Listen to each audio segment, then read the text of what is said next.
Thank you, Lisa. Welcome, everyone, to the first Startup Know-How talk of the semester and the new school year. Today, our topic is how first-time founders can build a great startup team. And we have a real treat for you. Charlie Johnson from Maroon Venture Partners and the Isenberg School is our speaker. He is a clinical associate professor in the School of Management. He teaches some great courses, and he is managing director and member of the investment committee at Maroon Venture Partners, which is a UMass affiliated venture capital fund. Charlie came to UMass after a long and storied career in law. He's very active. He's been very active in technology ventures, and we're really pleased to have him here. So welcome, Charlie. I'll stop sharing my screen and turn things over to you. Great. Well, thanks very much, Karen, and good to have everybody this afternoon. So I am going to talk about putting founding teams, and the first thing I should say is there is no single playbook for this. I'm going to give you my advice. I'm going to give you share some of the experiences that I've had, but I will be the first to admit that there is a exception to every single point that I will make. So with that caveat, let me begin. So if I'm the founder of a company, the first thing I have to do is I have to ask myself, am I the right person to launch the business? And do I have a deep understanding of the product? Do I have a deep understanding of the opportunity? And can I make the case, and perhaps I need to build a team around me in order to be able to do that, but can I make the case that I am and we are uniquely qualified to pursue the opportunity? And I use the word unique because we're really going to have to differentiate ourselves from others who will no doubt be in the market. In one of my entrepreneurship classes yesterday, I likened the exercise of founding and launching a company to a downhill racer who is at the starting at the top of the mountain, and they know that there are going to be some parts of the mountain that are going to be relatively easy to navigate. But then there are those hairpin turns. And the real skilled racers are the ones who are able to navigate those hairpin turns the most successfully. And they're able to anticipate. And as they continue to navigate successfully hairpin turns, then presumably they're building more and more value, so that by the time they reach the bottom of the ski slope, they really have built something pretty special. It's not a perfect analogy because the ski racer does have a pretty good idea of where those hairpin turns are. And with an entrepreneur, yeah, they may know that they need to get certain regulatory approvals, or they may have to build certain technology, but there are also some uncertainties along the way. But I think it's something to reflect upon.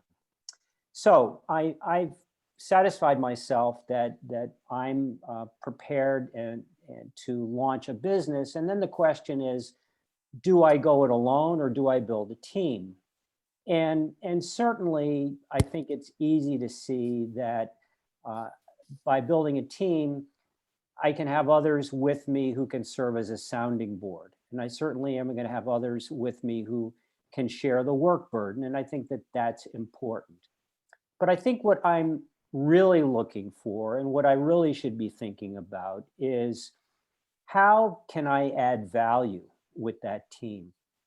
And what I'm looking for specifically is, are there skill sets that can be added to the team that can augment and complement mine and perhaps fill in some gaps that I know that I have?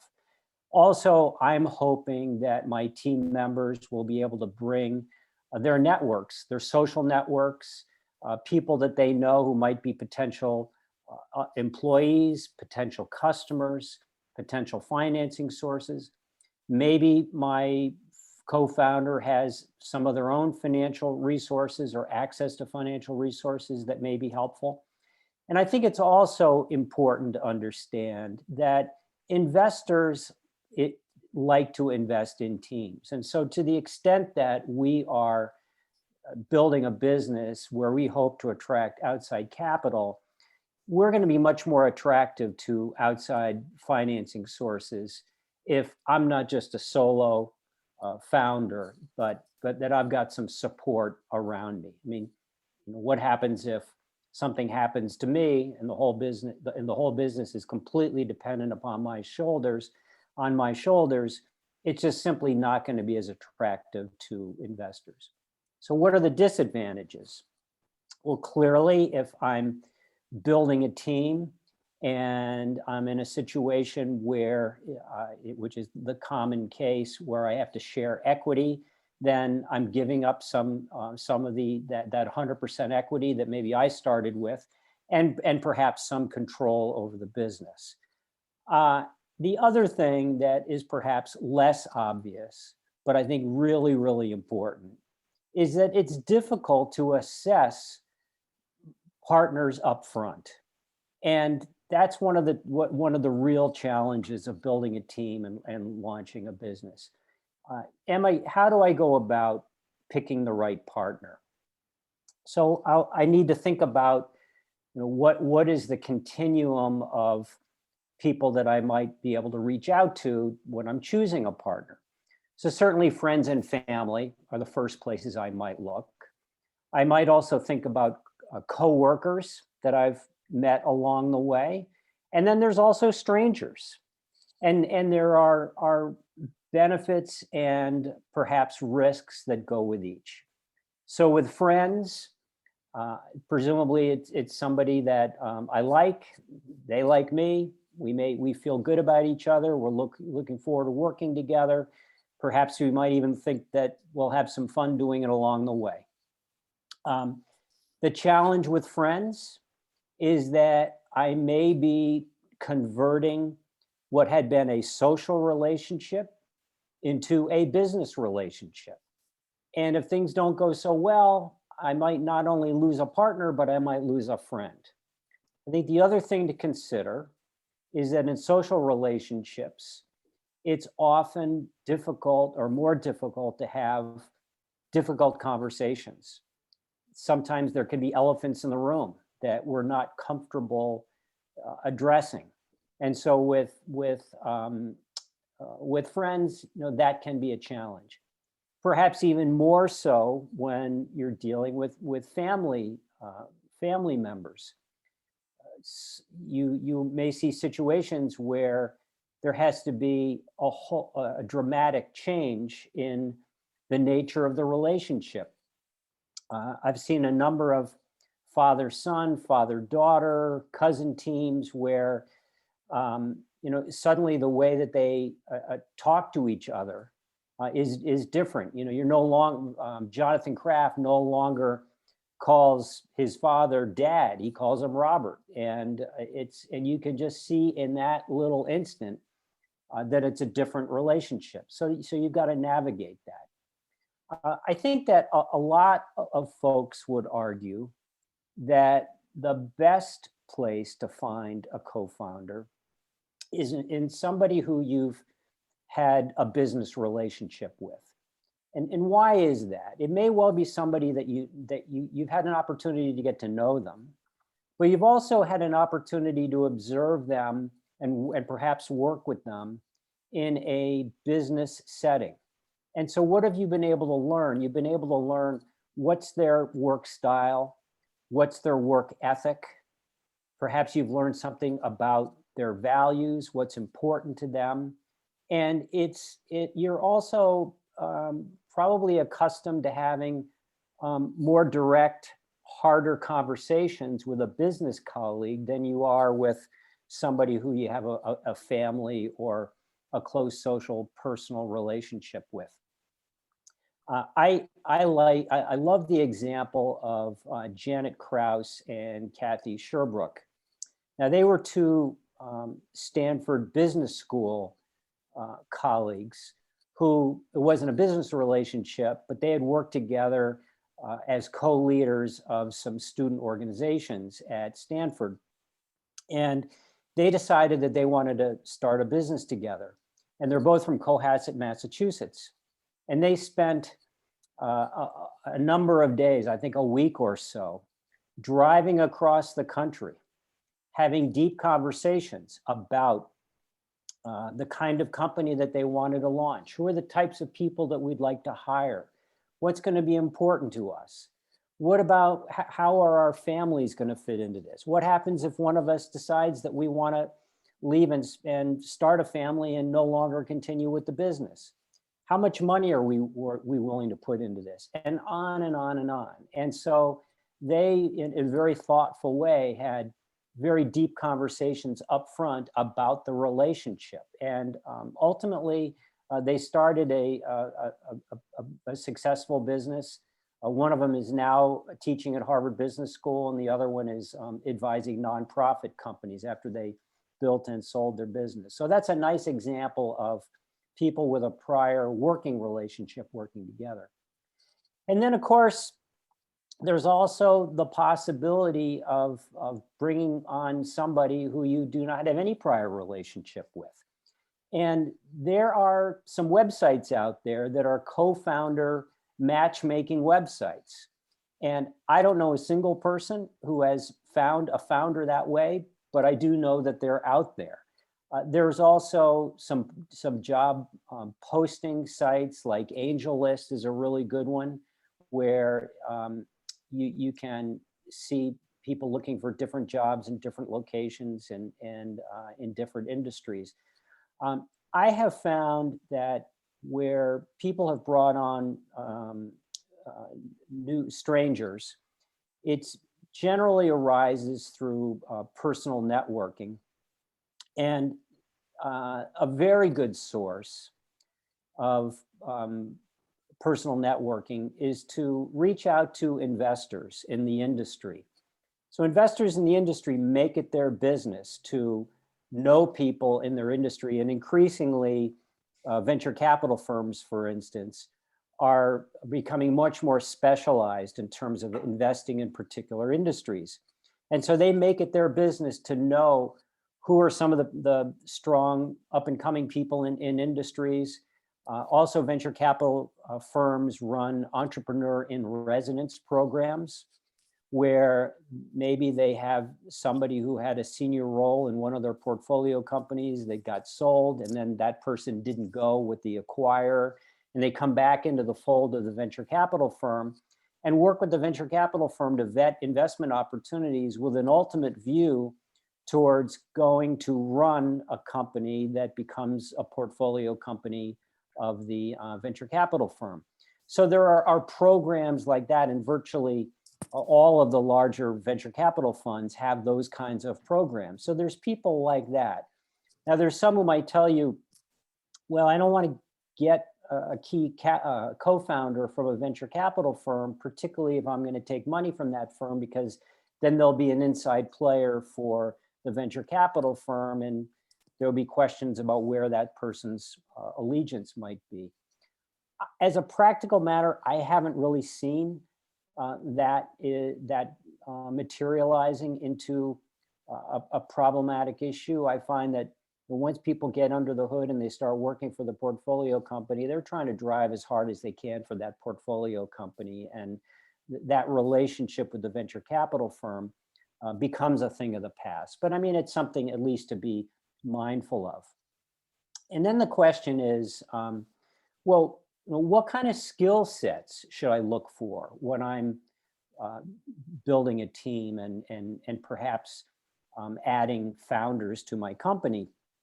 And there's a wonderful book that was written by Noam Wasserman called The Founder's Dilemma. And I actually use it in part in one of my entrepreneurship classes. And they talk about the dilemmas that founders of companies have. And one of the great debates is, when I'm building a team, should the team be homogeneous or should the team be diverse?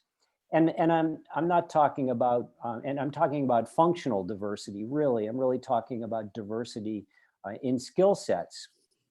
And the research shows that that diversity can be particularly helpful during turbulent times. So if you have I don't know. diverse points of view, then you may be more creative, you may be more strategic, you may be have a greater ability to adapt to change than if everybody is sort of singing from the same hymnal. Diversity also can bring different networks of customers and financing sources and employees. So I think for me anyway, tying it all together, if I had a blank sheet of paper and I'm building my very initial team, I might, as my first co-founder, I might really try to find somebody who's a kindred spirit, who I feel can really be there for me in turbulent times, and more than anything has a passion for the project that we're pursuing, for the business that we're pursuing. The last thing I want to do is to bring somebody on who is in it for the money, who thinks, well, entrepreneurship is a great way for me to get rich and I can retire at age 40 and go to the beach, and without really understanding that it's hard. Many startups fail, and at least I have somebody who's passionate about the particular business pursuit. When times get tough, they'll really hang in there with me. Perhaps, again, if I'm sort of thinking about it at a high level, in terms of the diversity, maybe my third co-founder is somebody who I want to be quite different than the two of us who are the initial two co-founders, who can really bring a diverse set of skills and something new to the table that I and my initial co-founder don't have. So certainly, that's just one way to think about it. Certainly, it's not the only way to do it. But with all co-founders, I think you need to think about what are the potential sources of tension? What do we have to do to have glue that really keeps the team together? Many of you are probably aware that building a team is likened to a marriage.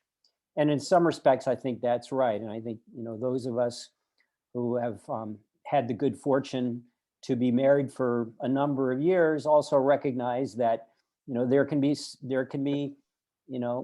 some bad days, some challenging days in any long-term relationship. And so I think that in a marriage, if I were to identify something that is absolutely critical, is to have common values. And I think the same could be said about co-founders in a startup venture. But perhaps even more important in a startup venture is to have co-founders that have strong commitment levels. And I'd say that that if I were to identify one thing that I've seen as a source of friction between founders in a startup business is differences in work ethic. And no two individuals have exactly the same work ethic and work style. And I can't tell you how many times I've had conversations with founders where they're lamenting the fact that their co-founder doesn't have the same work ethic that they do. And so that's something, and that's why I go back to the point about the perhaps looking for people that you've worked with previously as good sources of co-founders, because hopefully you've been in a position where you've been able to assess what their work ethic is like. And that can be a real strong source of tension. Also, another, I think to a lesser degree, things like skill sets can become sources of attention. Imagine the situation where you have the sales guy who really can't sell. that is a common problem. Differences in things like risk tolerance, differences in decision-making style. I mean, there's certain people that are decisive decision makers and other people who are much more contemplative. And those are the kinds of things that that can become problematic. Territories and roles. So when oftentimes, everybody's got their sleeves rolled up in a startup company, and the roles get blurred. But territories and roles can often become problematic, and that can be exacerbated. For instance, when there's job title inflation. So somebody is named the chief financial officer of the company when really they've only got controller skills. And then what do you do when the company grows and you need to bring on a more skilled real chief financial officer, and you have that person with the controller skills who has had that title. So those are just examples of the kinds of things that can get in the way of a successful founder relationship. On the other hand, I mean, when I'm really talking about a relationship tensions, I certainly think it's healthy to have tensions over various tasks. So for instance, if we're picking the name of a company, I think that having healthy, robust debate about something like that is a really good thing. You want debate, you want different points of view, you want it to consider it, you want to sleep on it, you want to come back to it, you want to do the right thing, and so but I think that relationship tensions and resentments are the things that can be the real killer, and they happen all the time. In a moment, I'll talk about some things that I think you might do to mitigate that. But just to continue with the notion of picking the right partner, if there's ever a time to check references, this is the time to do it. You absolutely have to talk to people who have worked with the person in the past. What's their style? What's their work ethic? What are their values? What are their ethics? Those are all critical things to really come to understand. Is the person transparent? Is the person self-aware?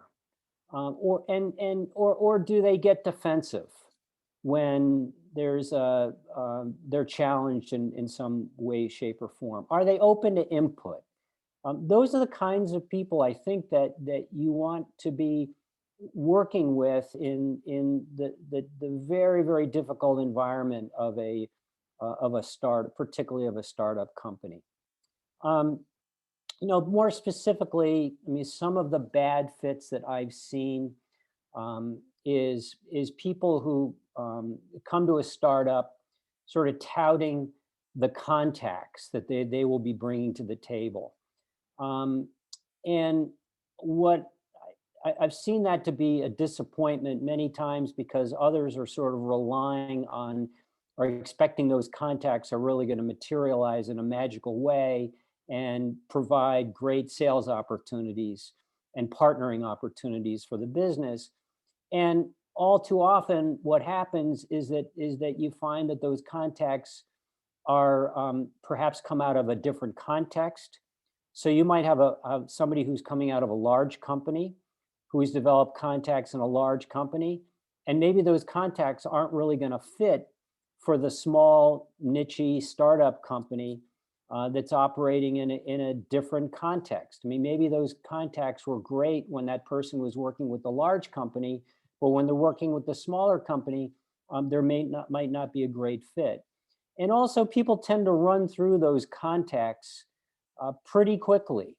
Much better to find somebody who's able to, is facile enough to develop new contacts, new customer relationships, new strategic partners in the context of the startup company.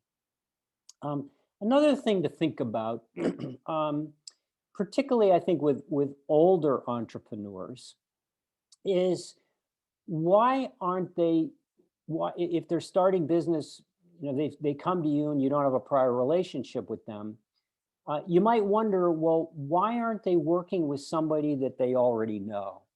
And this point was made to me uh, by a guy that I know who is an investor, and he worked in New York City, and he was quite a successful investor, so he was able to afford to have a driver. And he lived up the Hudson River, and he would have a guy pick him up every day and drive him into New York City, and he'd be working in the back of the whatever the chauffeured car was.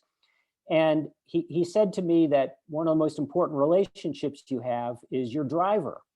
And occasionally I need to find a new driver. My driver retires or whatever it might be, and I always pick somebody young, because with an older driver, I might wonder, well, why aren't you continuing to drive for that person that you've had presumably a long time relationship with? Why is an older person looking for a new driving opportunity? And so I thought it was an interesting point, and sort of got me thinking. Obviously, there's exceptions to this, but I think it's something interesting to think about. So what do you need to do? What can you do to enhance your chances of a successful relationship? Well, first of all, a test drive during the company's prototype stage before you make a full-blown commitment is certainly an optimum way of getting to know somebody and to understand how they work. I also think that it's critical for founders to have important conversations up front. All too often, I often, when I was practicing law in Boston, I would often work with teams coming out of the university. And I would have some, MBA students come over and tell me about an exciting business that they're going to pursue. And it was all about the technology and all about the business opportunity and all about the problems that they were going to solve. And often nothing about how these founders are going to work together.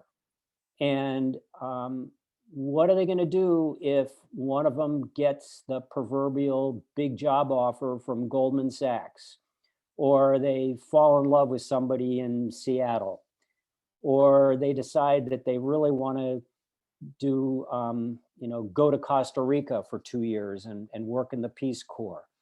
Have they really talked about what their roles are going to be? Have they decided on roles? Have they decided how much money they're willing to invest in the business? What's their risk tolerance? And a lot of these topics that I've already mentioned. Having those critical conversations up front before you start talking about how we're going to divide up equity or you start launching into the business is really critical. Ideally, each partner has the same financial commitment to the business. And I know that that's not always practical, but certainly that is a nice thing to have.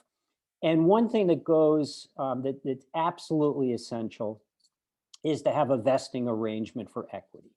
And so what I mean by that is that even if my partner and I agree that I'm going to have 60% of the equity at the outset, and my partner's going to have 40%, that unless we're getting that equity in exchange for a financial investment in the company, that equity that we're getting for services really needs to vest over a period of time.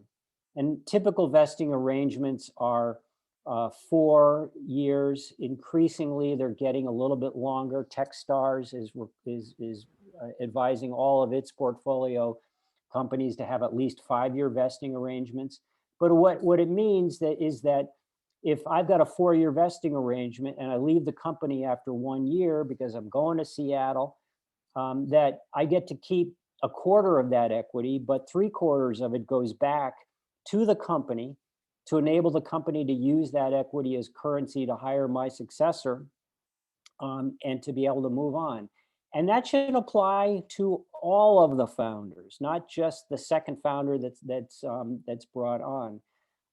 It's going to make your company a lot more a lot more financeable, and it's also fair.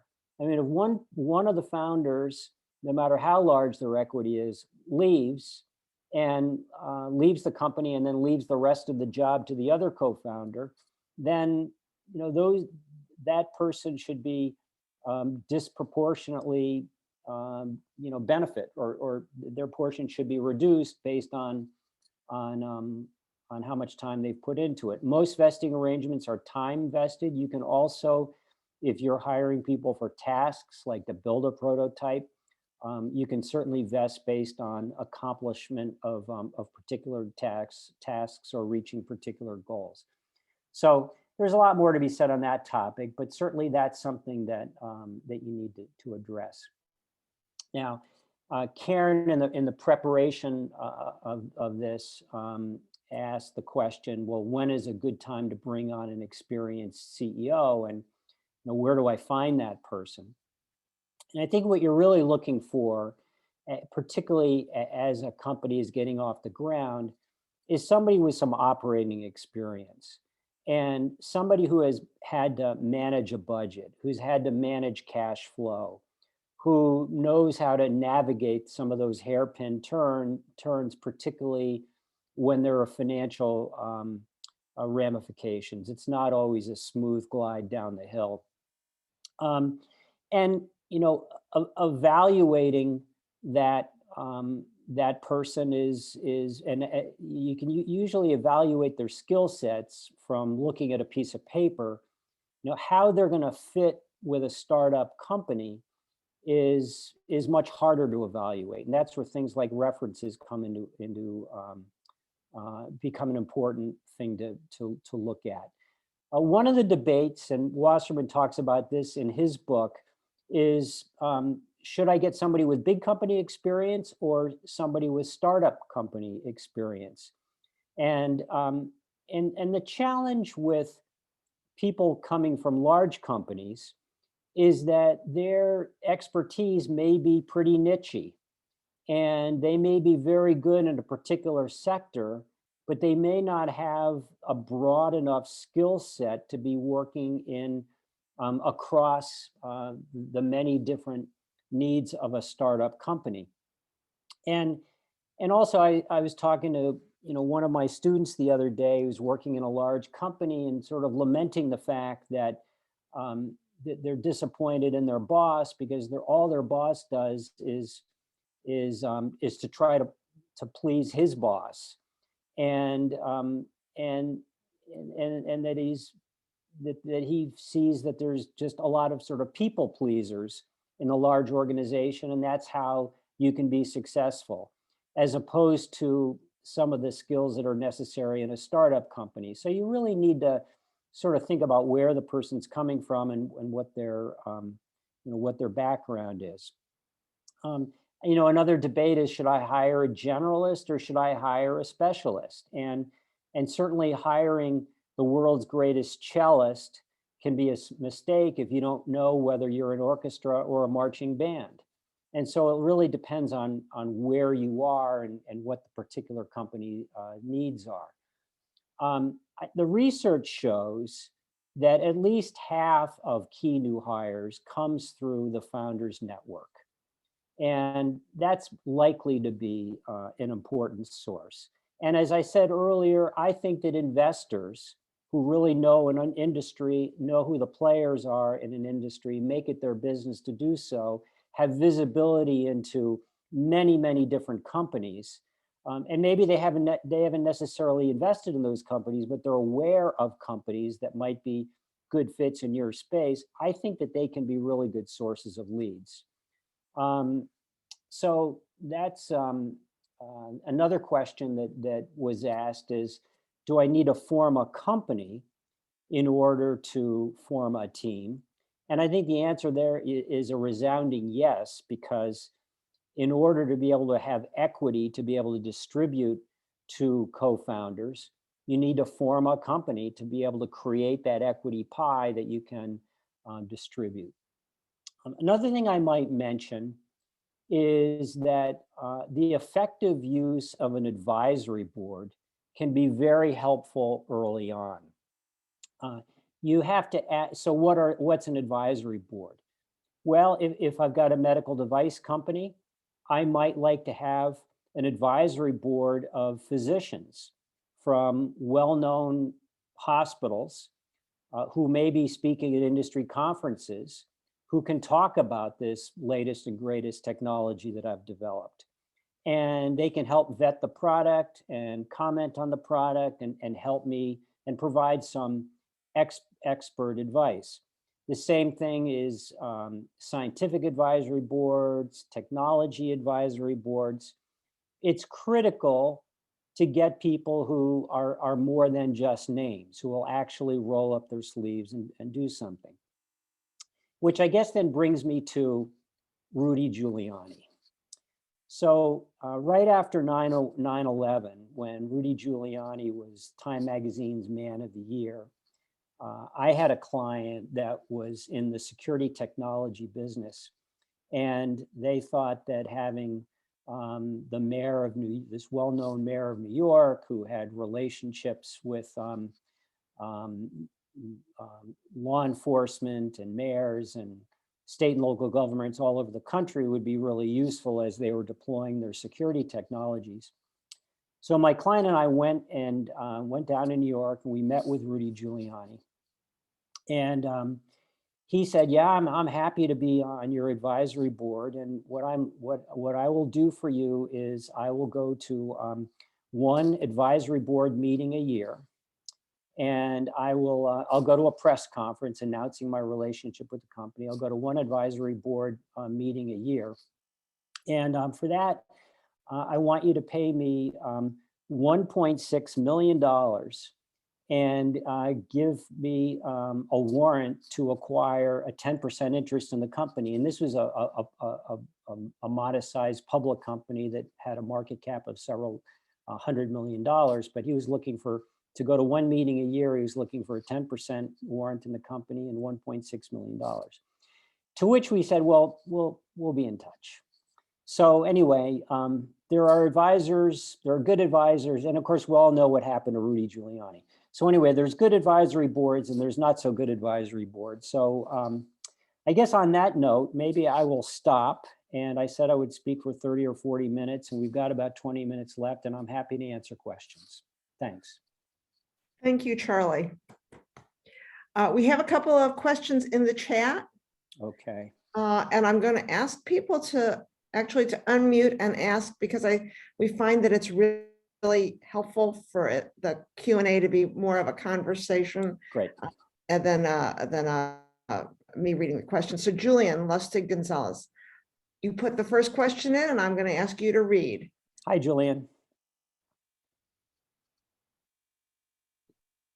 I'm going to ask you to unmute.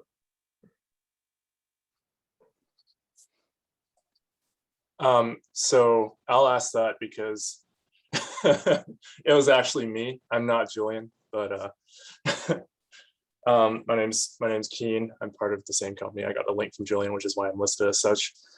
So yeah, my question was, once you dig into, you mentioned there are a lot of, one of the most common problems you see is this thing with a difference in work ethic. Now, when you actually dig into these individual cases, is it usually like a story where they're misinterpreting what one person's job actually is and what they're doing?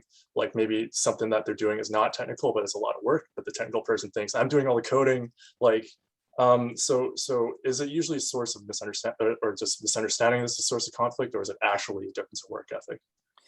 Well, okay, so it can obviously take all kinds of different, I could give you a lot of different examples, but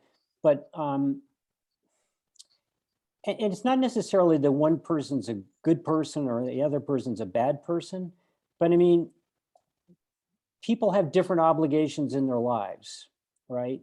And, you know, there may be some people who feel that it's you know, they want to be home at 5:30 every night, 6 o'clock every night to have dinner with their family. Okay, it's certainly a good thing, right? I think we'd all agree that that's a nice thing. But when the other person isn't in the same situation, that can be a cause of resentment. Okay, so if they had had that conversation up front and they talked about that, then I think it would be a much less of an issue. So that's an example. I'm aware of another situation where very recently during these pandemic times, where one person felt it was important that they wanted to work remotely from home, and the others were in the office, and they're saying, where's Joe? He's never around. You can call that, I don't know, you can call that work ethic, but it's those kinds of things where it's not necessarily a white hat and a black hat. And then you of course have the situation where there are people off kind of doing things and you don't know what they're doing, and they're not accountable to the rest of the group. Or I've also seen situations where particularly the people on the technology side, they just won't release anything until it's perfect. And they keep working that prototype, and they don't really get it out there. And the others are frustrated because we need to get something up on our website.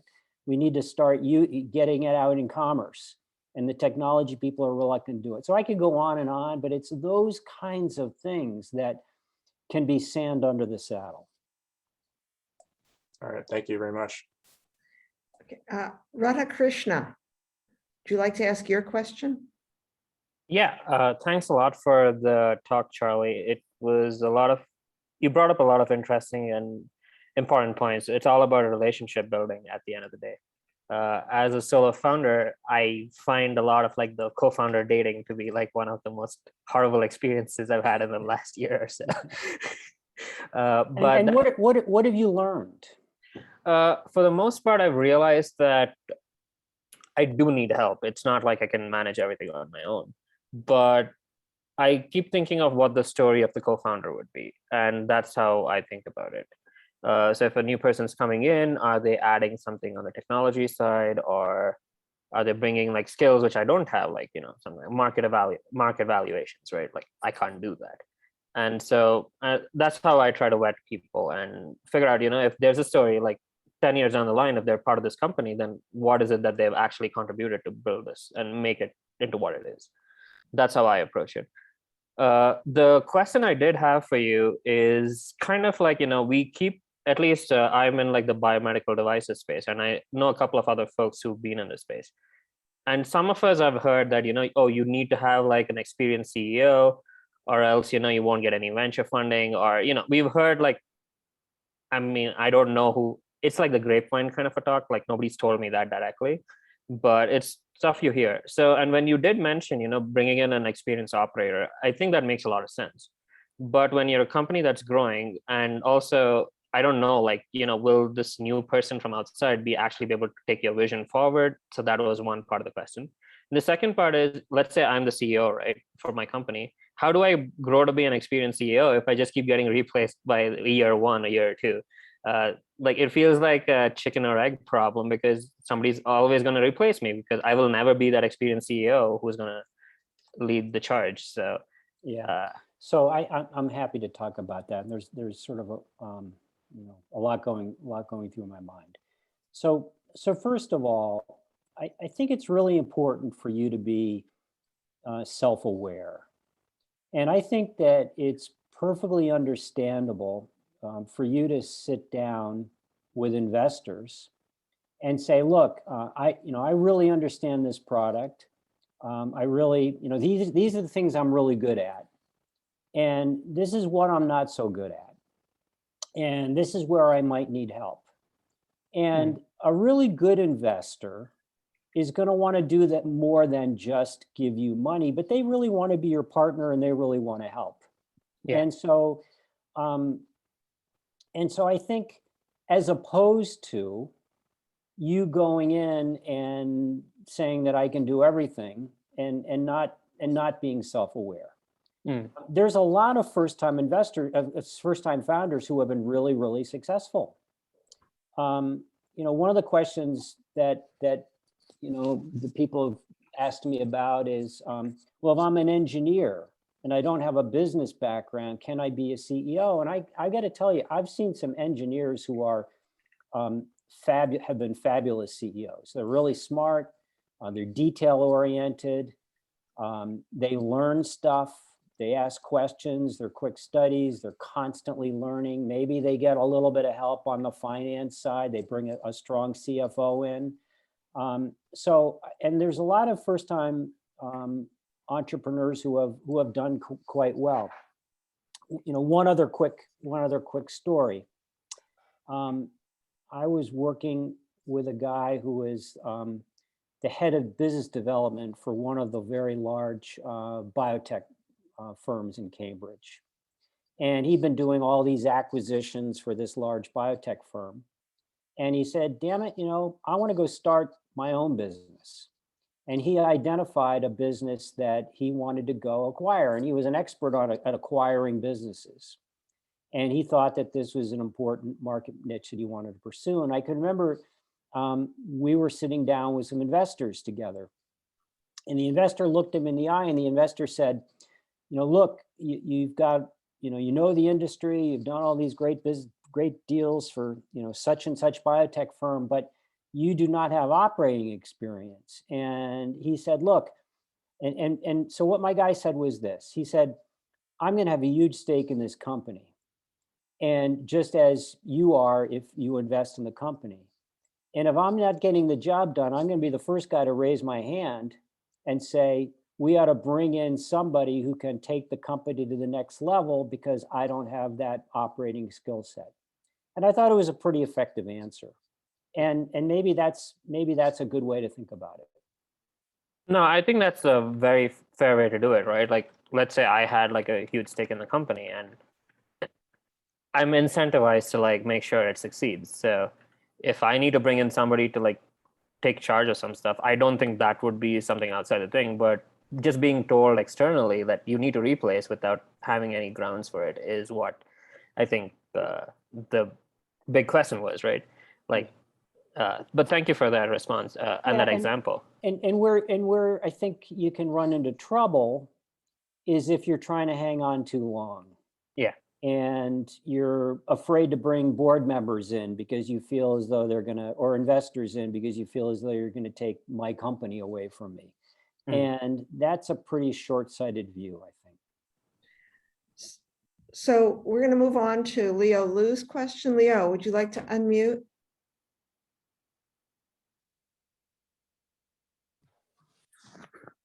Hey, thanks, Karen. Did you guys hear me? Yes. Yes, hi, Leo. Oh, hey.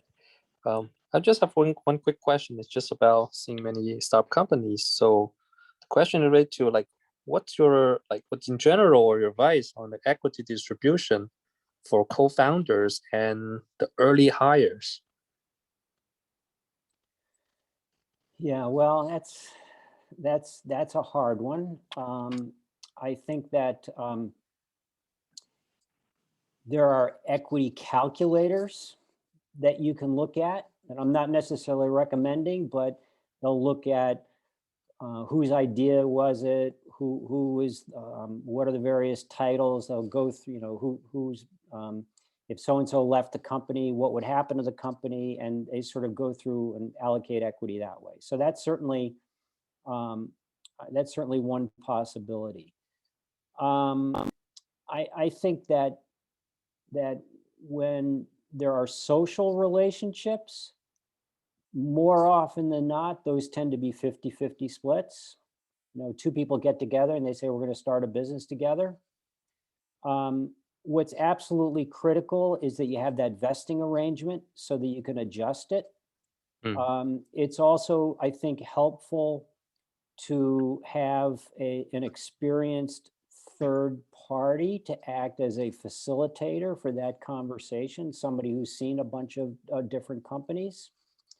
I've seen situations on the, you know, and I'm kind of dancing around the question because it's a really, really hard question. I mean, one of the things that you also need to think about is where are you relative to each other? So are you gonna, is one person going to continue working at their old job and the other person is going to be going in full time to the company? I mean, that's going to result in, I think, a very significant differential. I think that the people who are there at the very outset are gonna get the largest share. One of the things that I've seen in the campus context is the professor who comes up with the idea and is maybe the luminary in the field. And then you've got some, whether it's PhD students or assistant professors or whatever, who are really taking it and building a business. And in that case, and then the luminary professor is maybe going to be a consultant, is not going to really continue with the business on an ongoing, roll up the sleeves basis. And where I've seen the rub there is that the professor is looking for a pretty big piece of the pie because they started with it, when in fact, it really probably ought to be a much smaller piece of the pie than what they might think. The research shows that the person who comes up with the idea, that's usually worth like maybe an extra 10% on a relative basis. So, if all things are equal and one person comes up with the idea, but the other one is going to be sort of an equal co-founder, then that might be a 55-45 split with a 10% differential.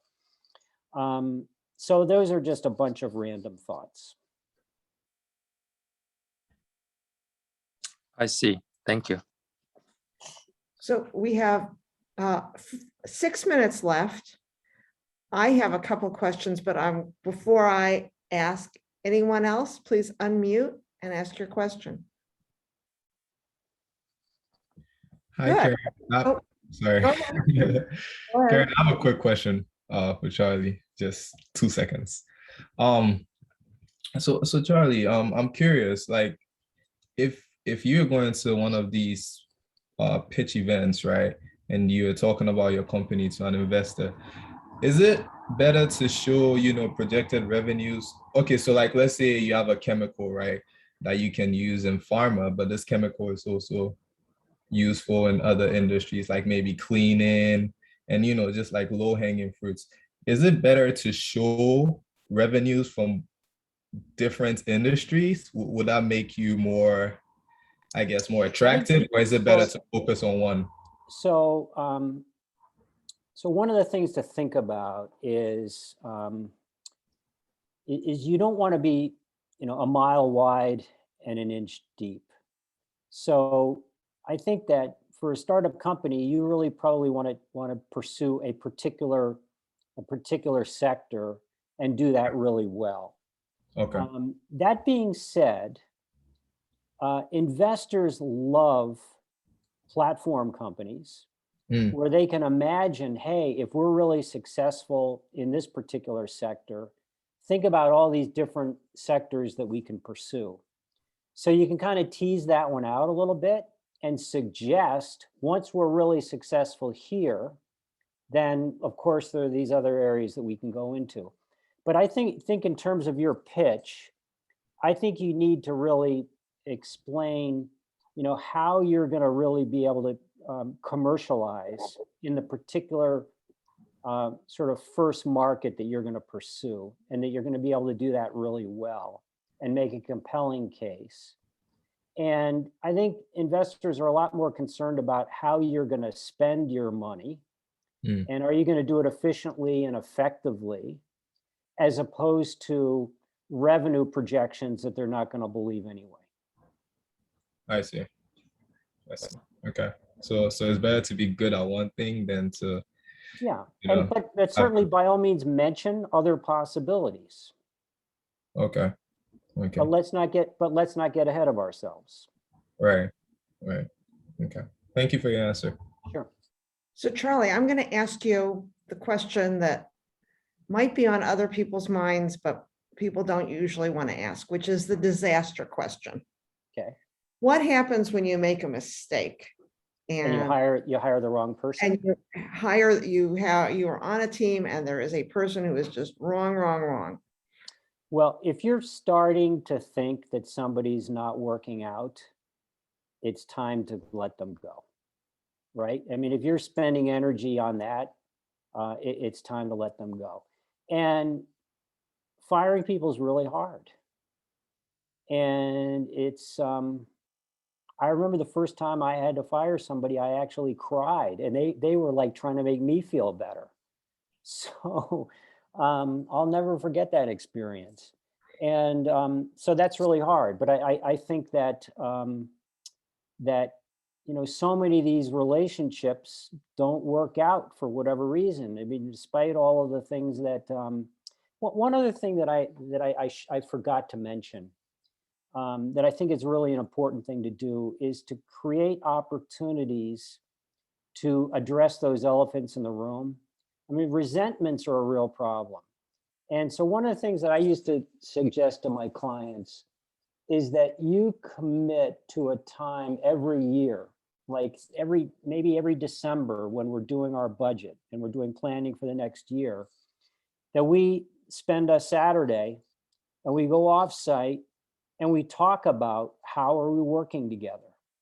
And maybe if there's a trusted person who can join that conversation and just be a sounding board, but you talk about, compensation and equity and work styles and ethics and whatever the issues are.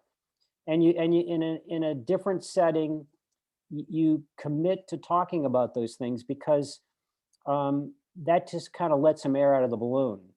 And it forces those kinds of conversations that need to be had.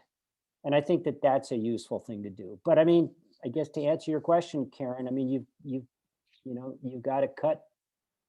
Yeah, I agree. And it's not a kindness to anyone and certainly doesn't do a service to your growing company to delay those conversations. Karen and Shirley, can I? Sure, add Shelley. some? Yeah. I think that's almost too long apart. I think it needs to be quarterly. Sure. I I almost think, especially like I know in my own situation that you're aware of, I'm not in the same place physically where my partner is, and we only get together every other month. But we're in the car for long periods of time, sometime where we can have an uninterrupted conversation. Don't you think it's more helpful to try to have it when it's on your mind before it snowballs into something more? I would actually say even more frequently than that. I actually had a question from one of the new Business Innovation Fellows about performance reviews, and I do my best on our startup teams to give feedback immediately. Yeah. So that So hopefully- Shelley, I mean, I think the point's very well taken, and it depends on the nature of the relationship. If there's an open relationship where there's an ongoing, comfortable dialogue, I think that's great.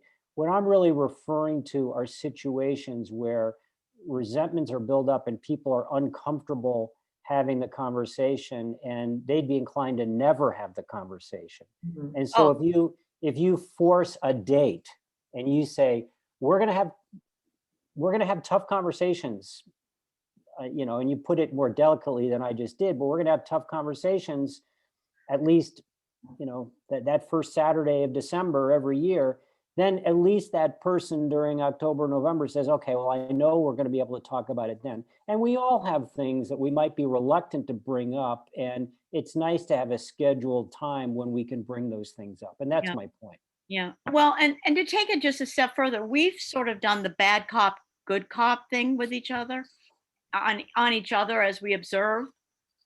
And it's like a parent not scolding the kid in front of others. You do it afterwards so that you can learn from the moment, and you realize that you each can be good cop, bad cop to each other in a different capacity, and it's healthy. Yes.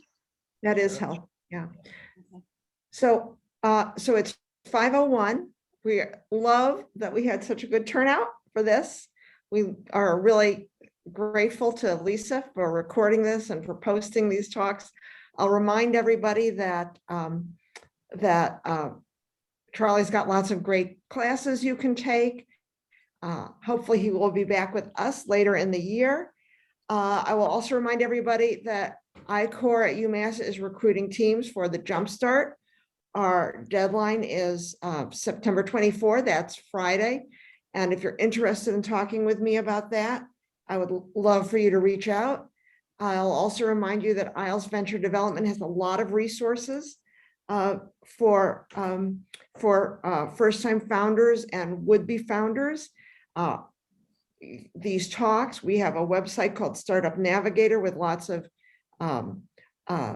resources, including some articles about teams, including at least one from Noam Wasserman. And we also have our awesome business innovation fellows that can help with business planning.